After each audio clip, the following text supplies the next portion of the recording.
Kukhona-ke obuzile la wathi-ke kuchaza ukuthini ukuphupha amaqanda. Ngizophendula-ke amaphupho ngamaqanda. Uma-ke uphupha ukuthi-ke udla amaqanda, kusho ukuthi-ke uzoba nempumelelo emsebenzini noma-ke esikoleni. Kodwa-ke uma amaqanda ebolile, kusho ukuthi-ke kuzoba nenkathazo enkulu-ke empilweni yakho.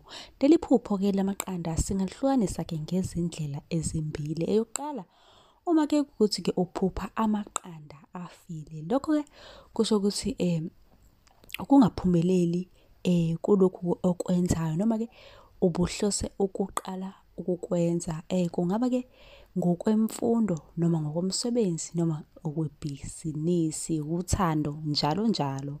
Ukuphupha-ke amaqanda afile noma-ke asechamisele, lokho-ke kusho-ke ukuphumelela kulokho-ke okwenzayo noma-ke esezinhlelweni-ke zokukufeza. Kanti-ke uma engafile